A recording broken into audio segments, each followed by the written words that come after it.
Heat checker. Cunningham. Get her the ball. Get her the ball. One more time. Cross. A logo again. Oh, no! The New York Liberty weren't just good, they were historic. Through the first 9 games of the season, they had dominated in every statistical category.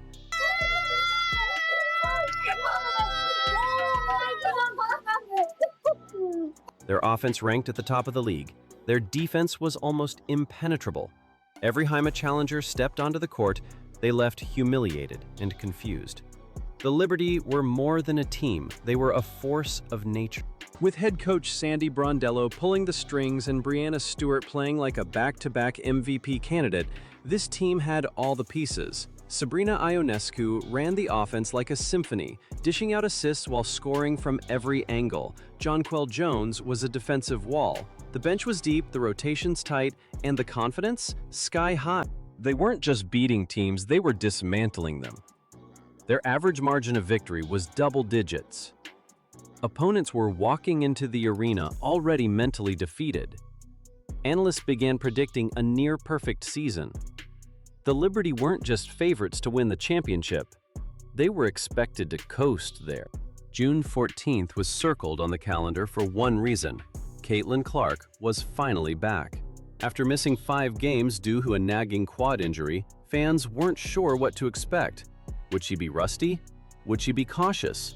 Would she even start?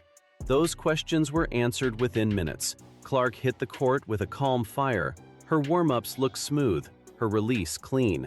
But it wasn't until tip-off that the Fever realized they weren't just getting their star back, they were getting something more. A player who had studied the game from the sidelines, absorbed everything, and returned smarter, sharper, deadlier. In the pre-game press conference, Clark's voice was calm but confident. "I know who I am," she said. "I know what I bring." Those words weren't just media talk. They were a promise. And what followed wasn't just a performance. It was a storm. Let's be honest. Nobody thought the Indiana Fever stood a chance. They were facing the undefeated Liberty, the team that had bullied its way through the league. Indiana had injuries, rotations in flux, and an offense that had struggled to find rhythm. But the thing about storms is, they don't always give you warning. Inside the Fever locker room, the mood was different. No panic, no nerves, just readiness. The coaching staff had studied every inch of Liberty tape and created a hyper-specific game plan.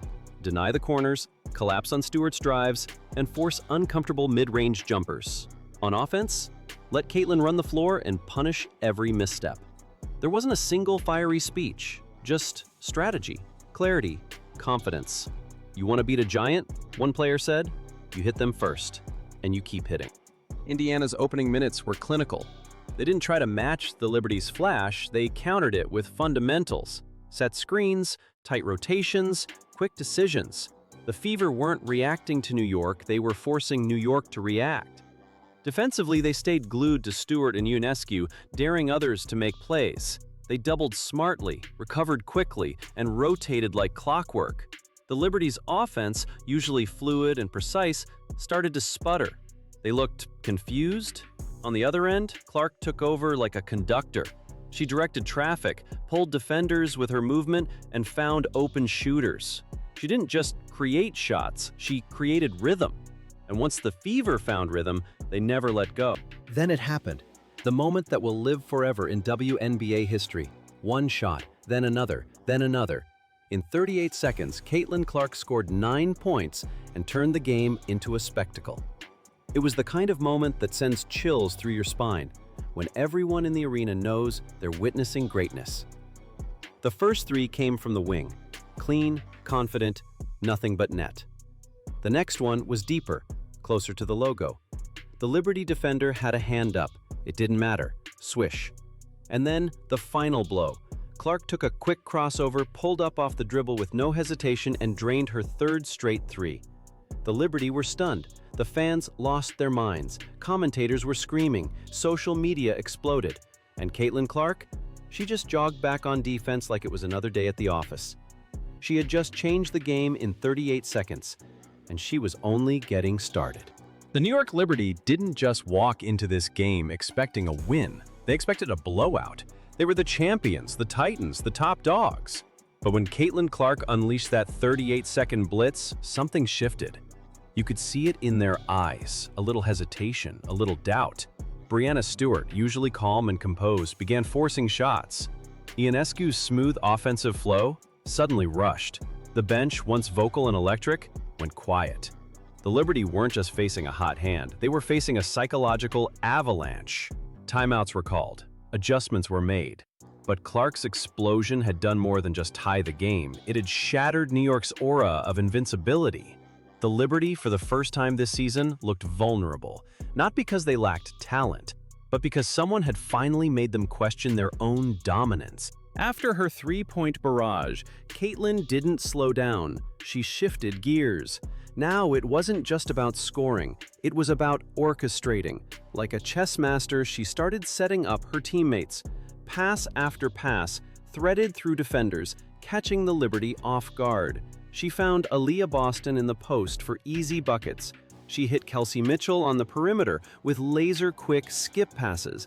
And every single time the Liberty rotated to stop her, she punished them with a no-look dish or a quick give and go. This was where Caitlin Clark separated herself from other rookies. She didn't just ride momentum, she controlled it.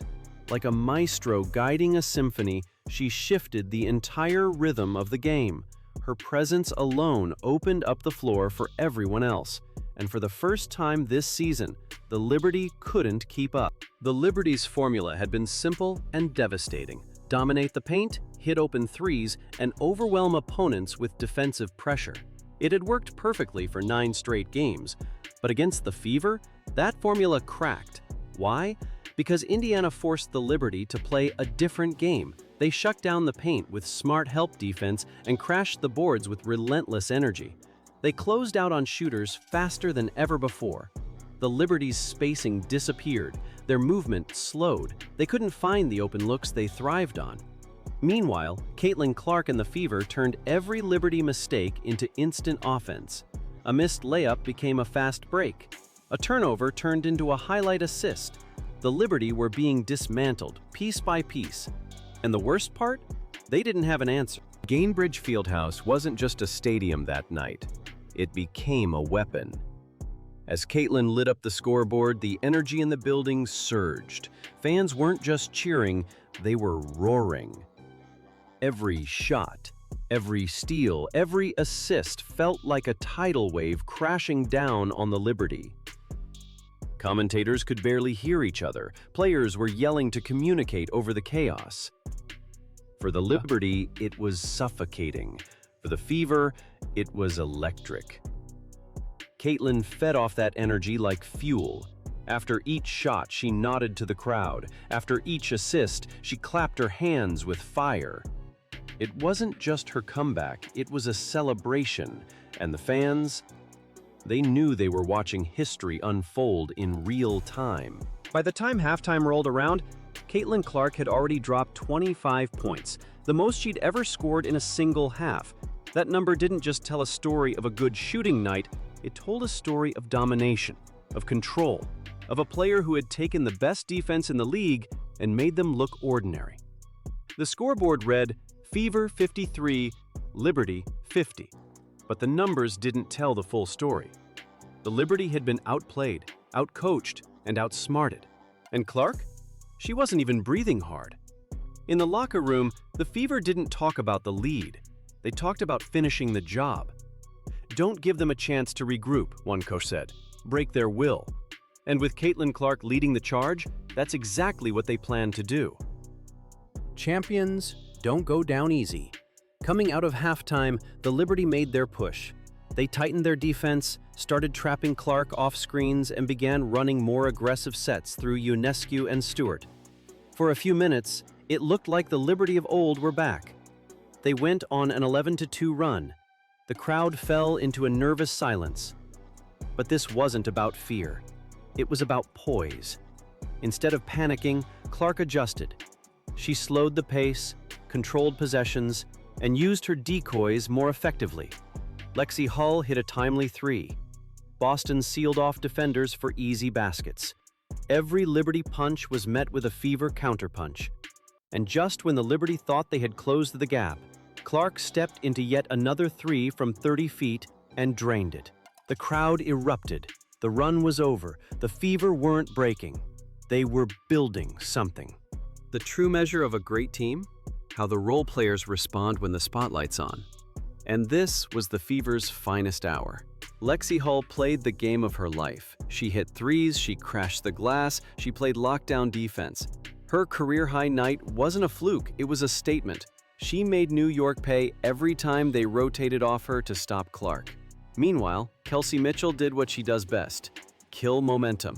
Every Liberty run was cut short by her clutch mid-range jumper or a driving layup in traffic. She didn't just play second fiddle. She looked like a co-star. Even Sydney Colson, coming off the bench, delivered a veteran performance. Her 6 assists and calm tempo during critical stretches kept the Fever composed when it mattered most. This wasn't just Caitlin Clark's show. It was a team masterpiece. Aaliyah Boston had one of the most quietly brilliant games of her young career. While the cameras focused on Clark's deep threes, Boston was doing the dirty work, anchoring the defense, making smart passes, and out-muscling one of the best front courts in the league.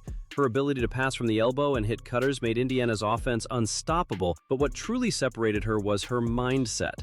Physical, focused, composed. She bullied her way into the paint, boxed out with authority, and even blocked Breanna Stewart at the rim. With 4.1 assists per game as a center, Boston is rewriting the playbook for what it means to be a modern big. And tonight, she proved why she might be the most versatile 5 in the league. As the fourth quarter ticked down, the stat sheet started to resemble something out of a video game. Caitlin Clark, 30 points, 8 rebounds, 9 assists, 7 three-pointers. No player in WNBA history had ever recorded that exact stat line. Not Sue Bird, not Diana Taurasi, not even Candace Parker. Clark had done what nobody before her had, and she did it in just her 45th game. She also became the 4th fastest player in league history to reach 850 career points, joining legends like Cynthia Cooper and Simone Augustus. But the most shocking part, her pace. Diana Taurasi needed 565 games to hit 10 50-plus point creation games, points scored or assisted on. Clark already had 9 in 45 games. She wasn't just playing well, she was changing the trajectory of the sport. What started as a minor momentum shift turned into a full-blown collapse. The Liberty, so used to control, looked disjointed. Their spacing was gone, their confidence disappeared, and their chemistry, it unraveled. Passes missed targets, shots rimmed out. Stewart forced contested looks. Ionescu was neutralized by length and pressure. The bench slumped as the score gap grew. By the final 5 minutes, they weren't trying to win. They were trying to survive.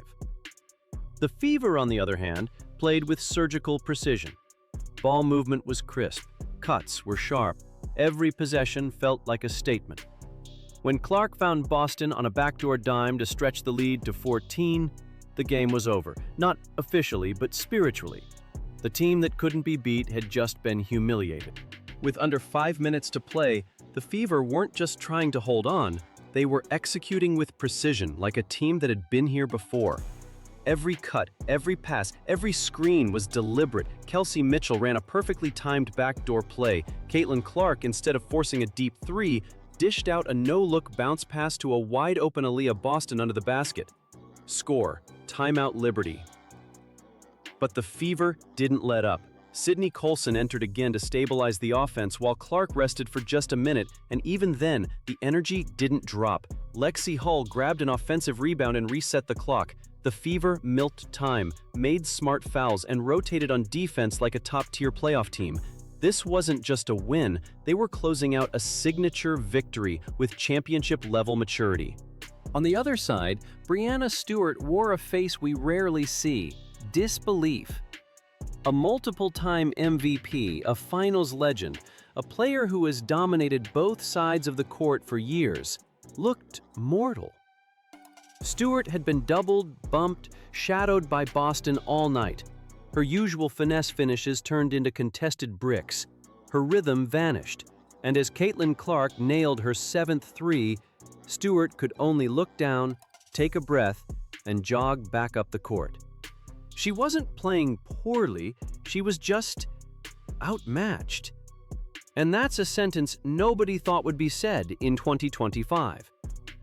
When the final buzzer sounded, Stewart's stat line told a quiet story, productive but not transcendent. Meanwhile, Clark had hijacked the spotlight and rewritten the narrative. Some games come and go. Others split a season in two, before this game and after it. June 14th now sits in WNBA history as one of those moments. Before this night, the narrative belonged to the Liberty. Unstoppable, historic, inevitable. But after, everything changed. Analysts would rewrite their power rankings. Social media would explode with highlight reels. Talk shows would suddenly shift to discussing how far this fever team could go. And the league itself? Reinvigorated with a rivalry that had just been born. This wasn't just the end of a perfect record. This was the start of a new era. Numbers don't lie. Let's take a moment to appreciate just how dominant this game was. Caitlin Clark, 30 PTS, 8 REB, 9 AST, 7 3PT. Lexie Hull, career highs in points, steals, and shooting percentage. Aaliyah Boston, double-double with elite passing. Kelsey Mitchell, 22 PTS, including 2 critical fourth-quarter daggers. Sydney Colson, 6 AST, 10 PTS, 0 turnovers. The Fever shot over 50% from the field. Their bench outscored New York's by a wide margin. They held the Liberty to their lowest shooting percentage of the season. And the biggest stat? They erased an 11-point deficit and turned it into a 14-point win against the best team in the league. As the final seconds ticked down, the scoreboard didn't just show a win, it showed a shift. The Indiana Fever weren't just back, they were dangerous. Clark slapped hands with fans, her jersey drenched in sweat and history. The team huddled at center court, smiles wide, voices loud. It was more than joy, it was belief. Coaches embraced, reporters scribbled, the Liberty meanwhile walked off in silence. In one night, the WNBA changed. A new blueprint had been written, and every team watching that game now knows they can no longer just worry about the Liberty. Because when Caitlin Clark is locked in and her teammates play like this, the Indiana Fever are a problem. This wasn't just the Caitlin Clark show. Her teammates rose to the occasion in a way that turned a big win into a complete team masterpiece. Lexie Hull delivered a career-high performance, contributing across every category: points, assists, steals, and hustle plays. Her presence opened up the floor and created space for Clark to operate. Aaliyah Boston, the league's only center averaging over 4 assists per game, became the playmaking engine from the post. Her court vision was elite, throwing dimes from the block and orchestrating movement like a floor general. Kelsey Mitchell poured in 22 points with ice-cold efficiency, knocking down clutch shots every time the Liberty tried to crawl back. Even Sydney Colson, often overlooked, came off the bench and kept the rhythm going with 10 points and 6 assists. She wasn't just filling minutes, she was preserving momentum. Everyone did their job, and that's what made the difference. By the time the final whistle blew, the stat sheet looked like something from a video game. Caitlin Clark had dropped 30 points, grabbed 8 rebounds, and dished out 9 assists, just one shy of a triple-double. But the deeper you go, the crazier it gets. She hit 7 three-pointers. She shot efficiently, and she became the only player in WNBA history to post a 38-9 game with that many threes. No one, not Diana Taurasi, not Maya Moore, had ever done that. And here's what stunned analysts even more. Clark now had more 30-plus point, 5-plus rebound, 5-plus assist games than Candace Parker had in her first 2 seasons combined. This wasn't just a breakout night, this was the night she officially entered all-time territory. Fastest to 850 career points, she's now the 4th fastest in league history. These weren't flukes, they were milestones. After this game, the mystique around the Liberty cracked. They were no longer untouchable. Their air of invincibility had been shattered by a team that was supposed to just roll over. Their confidence rattled. Their record? No longer perfect. You could see it in their faces during timeouts. Players were arguing, coaches scrambling for answers. Clark had done more than score. She'd broken their mental game. And as if that wasn't enough, the Fever forced the Liberty to adjust for once. They dictated the pace. They bent New York's system until it broke. It wasn't just physical, it was psychological. For the rest of the league watching, the message was loud and clear. The Liberty can be beat, and Caitlin Clark just showed you how. This wasn't just a win, it was a statement. The torch is being passed, and Caitlin Clark is holding it high.